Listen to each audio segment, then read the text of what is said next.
Magic the Gathering is a game that features a vast and continuous multiverse of stories set across countless planes and that incorporates numerous themes. One of those themes is horror. With the beginning of October, so begins our countdown to Halloween. 30 days, 30 decks, 30 different creatures of the night, all culminating with a special 31st episode on Halloween Day itself. For those of you with a profound fascination of the macabre, I invite you to join me on this venture through 30 days of night. What's going on, ladies and gentlemen? I'm MTG Budget Brew, and welcome to day 30 of our 30 days of night. Because it's day number 30, that means we're just one day away from our big Halloween finale. And in anticipation of that special episode, I've decided to run some of the most interesting horror creatures in the game. I'm talking about angels, but two very specific angels. I am, of course, talking about Bruna and Gisela, who then, of course, become Brisella, Voice of Nightmares. Bruna the Fading Light is 5 and 2 white for a 5/7 angel horror with flying and vigilance that says, when you cast a spell, you may return target angel or human creature card from your graveyard to the battlefield. And Gisela the Broken Blade is 2 and 2 white for a 4/3 angel horror with flying, first strike, and lifelink that says, at the beginning of your end step, if you both own and control Gisela and a creature named Bruna the Fading Light, exile them, then meld them into Brisella, Voice of Nightmares, which is a 9/10 Eldrazi angel with flying, first strike, vigilance, and lifelink that says your opponents can't cast spells with mana value 3 or less. And that is what we have built our deck around today. Because today's episode is a little bit special, I decided to up the rare count just a little bit. We are running 4 copies of Gisela and 2 copies of Bruna for a total of 6 rares in the deck, just to help add a little consistency. So hopefully we can see Brisella in more games than not. The other cards that we are running include Starnheim Aspirant, which says angel spells you cast cost 2 less to cast. And that is very useful for Bruna in particular because it is a 7-drop, so getting a cost reduction of 2 is pretty significant. After that, we're running a bunch of draw spells to include Faramir, Field Commander, 4 copies of Inspiring Overseer, 4 copies of Spirited Companion, and 4 copies of Board the Weatherlight, which did heavily influence this deck. It is 1 and a white for a sorcery that says, look at the top 5 cards of your library. You may reveal a historic card from among them and put it into your hand, put the rest on the bottom of your library in a random order. Historic cards are artifacts, legendaries, and sagas. It is because of that card that we are running a higher amount of legendary cards than I normally would, and running some of the lesser known legendary cards at that, such as Faramir. In this next column, we have removal with 4 copies of Ossification, 3 copies of Rasaad, Monk of Selûne, and 2 copies of The Wanderer. We then have a few little stacks pieces with 2 copies of Dovin, Hand of Control, which says artifact, instant, and sorcery spells your opponent's cast cost 1 more to cast, and 1 copy of Baird, Steward of Argive, which says creatures can't attack you or planeswalkers you control unless their controller pays 1 for each of those creatures. The final card that we're running in this deck is a single copy of Samwise the Stouthearted, which functions as pseudo protection. Samwise says when it enters, choose up to 1 target permanent card in your graveyard that was put there from the battlefield this turn, return it to your hand, then the ring tempts you. So yeah, pseudo protection. For our mana base, we're just running 23 planes and 1 copy of Gate to the Citadel. Definitely some interesting choices going on. We're running a bunch of cards that I hardly ever use. Samwise, Dovin, Baird, Rasaad, The Wanderer, Faramir. But with that said, I think it's about time we hop into some matches and see if our weird choices pay off. Alright, here we are in game number 1. Opening hand looks pretty good.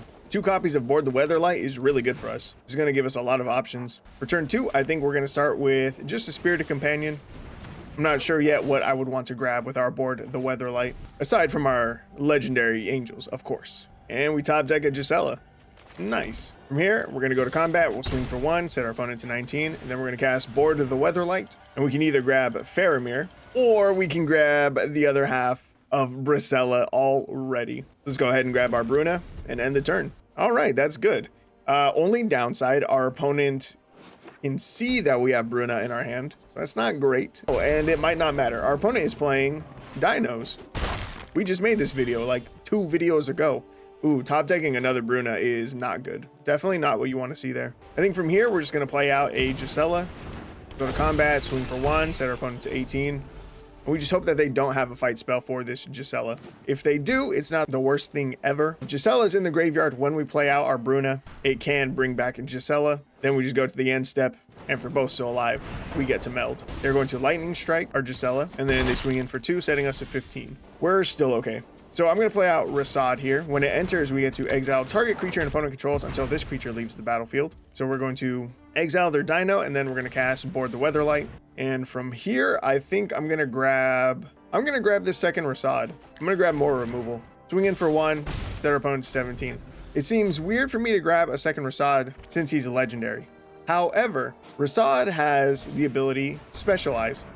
By paying 5, we get to choose a color, discard a card of that color or associated basic land type. This creature perpetually specializes into that color. Activate only as a sorcery. So we can pay 5, discard a white card or a plains. Then Rasaad will specialize, becoming Rasaad Radiant Monk, which means his name changes. So we can play out a new Rasaad from our hand because the one in our hand would be Monk of Selûne. So 2 Rasaads is actually okay. And that's exactly what we're about to do here. I'm going to specialize this Rasaad. I'm going to activate his ability. Pay 5. I'm going to discard this Baird. Rasaad will become a 4/4, and now the card that he exiled is perpetually a 1/1 with no abilities. I'm going to swing in with Rasaad. We see if they block. They don't. They take the 4. They go down to 16. We are already at 6 lands. If we top deck 1 more, we can play out Bruna. And our opponent's running Gruul, so I doubt they will have an instant speed way to kill Bruna before we make it to our end step, which means if we top deck a land, we already get to see Gisela in game number 1. And that'd just be amazing. Our opponent kills our Spirited Companion. No big deal. They swing in for 8. We go down to 7. We do not top deck a land. That is a little bit of a bummer, but we can play out an Inspiring Overseer to gain a life, draw a card, and set up a blocker. We draw into a Board the Weatherlight. I'm not going to use that. I'm instead going to play out Rasaad. And from here, I will exile our opponent's Belligerent Yearling. And I will not swing the 4/4 Rasaad. Our opponent plays Vaultborn Tyrant. 6/6 trample. Whenever this creature or another creature you control with power 4 or greater enters, you gain 3 life and draw a card. When this creature dies, if it's not a token, create a token that's a copy of it, except it's an artifact in addition to its other types. We top deck the land. This is it, ladies and gentlemen. Down comes Bruna. We target Gisela in our graveyard. We take the action. I swing 2 in the air just because. We go to our end step, and these 2 exile themselves, melding into Gisela, Voice of Nightmares. 9/10, flying, first strike, vigilance, lifelink. Your opponent can't cast spells with mana value 3 or less. Opponent plays out a Pathfinding Axe Draw. When it enters, this creature explores. They get a draw off of their Vaultborn Tyrant and some more life. They're back up to 20. But what do they do from here? And they concede. That was their big game plan. Swing the Vaultborn Tyrant and then concede. Yeah, 9/10 with flying, first strike, vigilance, and lifelink. It'll do that to you. All right, good job, Gisela. Good game 1. Very good game 1. All right, here we are in another game. Our opponent's going first, and our opening hand is good enough to keep. Our opponent's running 80 cards, and no Yorion as a companion. Start with turn 1, Arboreal Grazer. They play out a Reassembling Skeleton. We only have 1 turn 2 play, so we will go ahead and exile the Reassembling Skeleton. Next turn, I think we play out an Inspiring Overseer. I kind of think that they'll have removal. If we play out a Starnheim Aspirant, I think it'll just die. Opponent plays out an Agatha Soul Cauldron. This is a very scary card. Yeah, we're just going to play out the Inspiring Overseer. We'll gain the 1 life, get our draw. Our opponent passes with 4 mana up. Very suspicious. So from here, I think I'm just going to play out Dovin.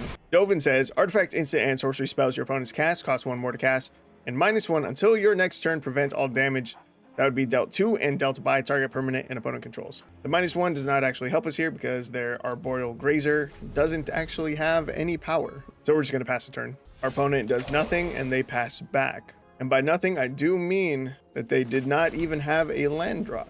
I'm okay with this. I'm going to try playing out the Starnheim Aspirant. It has not been killed yet. That's good. So from here, I'm going to play a 1 mana Inspiring Overseer. In response, our opponent kills our Starnheim Aspirant. Sucks for them. I already paid the mana cost for Inspiring Overseer, so we still got the discount. We gain a life and draw a card. And we pass the turn. They use the Cauldron to exile our Starnheim Aspirant, and they put a counter on Arboreal Grazer. And now they play out Ghoul Caller Gisela. 5 mana, 3/4 human wizard. Pay a black, tap, sack another creature. Create X 2/2 black zombie creature tokens where X is a sacrifice creature's power. That's a cool card. Okay, so do I have a way to stop this Cauldron? I don't think so. I'm going to play out another Starnheim Aspirant. I'm going to -1 Dovin, targeting Ghoul Caller Gisela. And I'm going to end the turn. We have 3 mana up and Gisela only costs 2. Normally her dying and going to the graveyard, not that big a deal. However, the Soul Cauldron can exile Gisela out of the graveyard, and that would be really, really bad. We're not going to do that. Our opponent plays out a Grave Pact, which is disgusting. Whenever a creature you control dies, each other player sacrifices a creature of their choice. So he's going to tap, sack his Arboreal Grazer. We're going to have to sacrifice a creature. We will sack an Inspiring Overseer, which they then exile with their Soul Cauldron. From here, how much mana do we have? 5, 6, 7. We're one short. That really blows. I'm just going to play out a Spirited Companion. We're going to draw a card. Draw into a Plains. That would have been a great top deck one turn ago. I'm going to -1, targeting this 3/3 zombie. We'll go to combat, swing 2 in the air, set our opponent down to 18. This is going to be very tricky. I don't know that we can get around this Gisela. They tap, sack their 4/4 zombie. We have to sacrifice a creature in response. Sacrifice our Spirited Companion. They make 4 2/2 zombies. It's kind of a lot. From here, we will play out Gisela and Bruna. We'll go to combat. I'll swing Inspiring Overseer in the air. Set our opponent down to 16. We'll move to our end step. Creatures will meld. We get Gisela out. However, our opponent has enough of their creatures die. If they just have 3 creatures die, then we will have to sacrifice Gisela due to the Grave Pact. It will probably just be game over. They're thinking really long and hard. I think that's a good sign for us. All right, they're going to activate Gisela. I'll sack the Starnheim Aspirant. Oh, you know what? Maybe he does have removal in his hand. We've already seen 1 murder. Maybe he has removal in his hand, but he just can't use it. He swings 3 of his tokens at us. We have to say no blocks. We take 6 damage. That's no big deal. Nice. We top deck a Gisela. That's pretty cool. I'm going to play out an Inspiring Overseer here. It enters, so we draw a card, gain a life. We draw into a 3rd copy of Gisela. We'll play one of those out. Go to combat, swing Gisela in the air and the Inspiring Overseer for 11 damage, 9 of which is lifelink. We set our opponent down to 5. We're up to 26. And we end the turn. We might just win this game. It's really close. I gotta imagine that his hand is just being boxed out by Gisela. He activates a Soul Cauldron again. He activates Gisela again. Grave Pact triggers. I will sacrifice our tapped Inspiring Overseer. They make some more tokens. They activate their Restless Cottage. Turn it into a tapped 4/4 creature. That's nice. And from here, they're gonna swing a bunch of their tokens all over the place. Some at our Planeswalkers, some at our face. Say no blocks. We go down to 22. I suppose you could. And that's good game. Swing in with Gisela for the W. Hell yeah. That's what I'm talking about. I was really worried when I saw this Grave Pact. It's a pretty scary card. Hey, but things worked out in the end. We were patient. I held our Bruna and Gisela until the turn I could play both of them, and it paid off. All right, good game. All right, guys, here we are in what is probably going to be our last game. Our opponent's going first. Our opening hand is decent enough. We're playing against Son of Tofu. All right, very well. Our opponent has done nothing, very suspicious. For our turn 2 play, we are going to Board the Weatherlight. Hopefully we hit Gisela. We do not. But I think we're just going to grab Rasaad. We do already have Bruna in hand, so that's pretty nice. I hope he's a Rakdos creature deck and not a Rakdos controlled deck. We are much better equipped to remove creatures. Dude, what is this? This is like the 3rd game in this recording session alone where I've ended up with double Bruna in our hand. Double 7 drops. That's crazy. All right, our opponent did nothing on turn 3. We're just gonna play out an Inspiring Overseer. Let's see if our opponent uses some of their removal that I suspected that they have. And there's a Sheoldred's Edict. Let's see, what do I want to do here? I think I'm just gonna play out a Faramir. Try to bait out some more removal. Our opponent casts Twisted Fealty. Gain control of target creature until end of turn. Untap it. Creature gains haste. Create a wicked roll token attached to said creature. They then sacrifice it to Corrupted Conviction to draw 2 cards. Now, did this say any creature? It does say any creature. However, it is a 3-mana sorcery, which means if we get Gisela out, they will not be able to gain control of it. So that's very good. From here, we could cast Board the Weatherlight, but there's nothing that if we hit it with the board, I would actually want to play out. I'm just going to seek a card with Gate to the Citadel. We find a Spirited Companion. That's good. Our opponent plays out Urbrask's Forge. Disgusting. Very strong card. Each turn, they will make a 1/1 Phyrexian Horror creature token with Trample and Haste. That will get 1 power tougher or 1 power stronger every single turn. So here we're just going to play out a Spirited Companion. We'll get an additional draw. We hit a land. That is great. Now I will cast Board the Weatherlight. Find a Gisela. That's beautiful. And we end the turn. Next turn, more than likely, we just play out the Gisela. Then our opponent will kill it. We'll take some more damage from Urbrask's Forge. And in the next 2 turns, we hope that we top deck 1 more land. So that way we can play Bruna, and then with the Gisela in the graveyard, we're chilling. Our opponent played Spiteful Banditry. Never seen this card before. When it enters, it deals X damage to each creature. Whenever one or more creatures your opponents control die, you create a treasure token. This ability triggers only once each turn. All they killed was our Spirited Companion, so they only got one treasure. We are down to 13 life now, which is a little bit scary. We draw into a Spirited Companion, which is great. Off of this Spirited Companion, I want to see another land, though. Show me a land. Beautiful. I love you, Spirited Companion. So, like I said, I'm going to play out the Gisela, and our opponent will attempt to kill it. They play Shieldred's Edict, so we have to sacrifice a non-token creature. I'm actually going to sacrifice the Gisela. That will trigger their Spiteful Banditry. They get a treasure. I chose the Gisela so that way they can't steal it and swing it at us in the air, because that is 4 more damage that I do not want to take. From here, I'll say no blocks. We'll take 3 more. We're down to 10. Have we seen anything expensive from our opponent's deck? No, everything has been 3 CMC or less. They do have a demolition field. I don't think that really matters.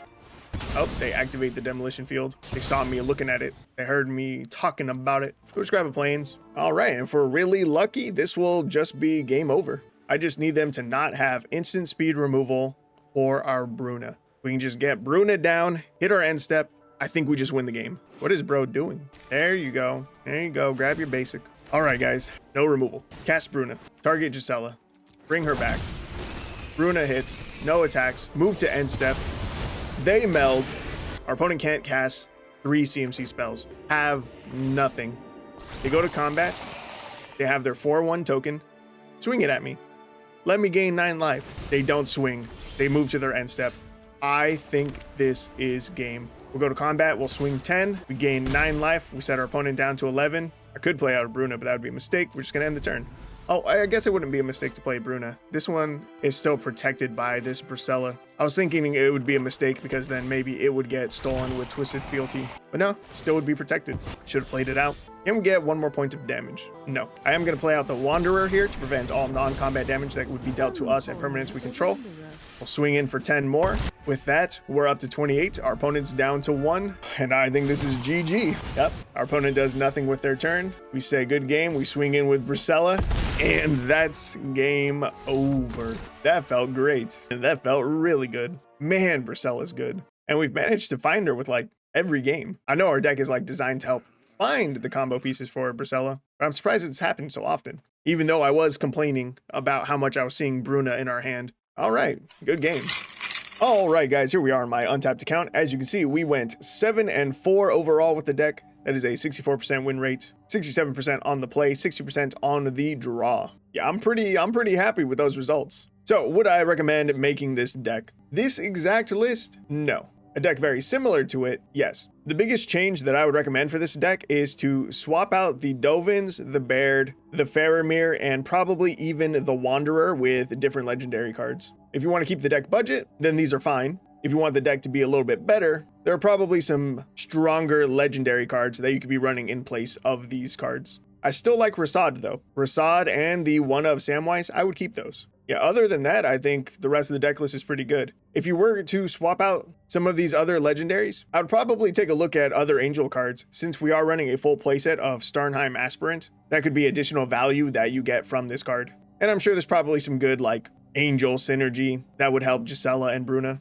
But yeah, overall, I mean, the deck gets the job done. We were able to get Bracella a pretty good amount of times. And that was true even during my testing before this recording. So yeah, if you've never played around with Gisela and Bruna before, I think you should give it a shot. The deck's a lot of fun, and it's really cool to get Bracella out. All right, with all that said, if you liked the video, you should like the video. If you liked me, the video, and you like Magic the Gathering, you should consider subscribing to the channel. And thank you guys again for joining me on day 30 of our 30 Days of Night. I hope to see you guys tomorrow for our big finale.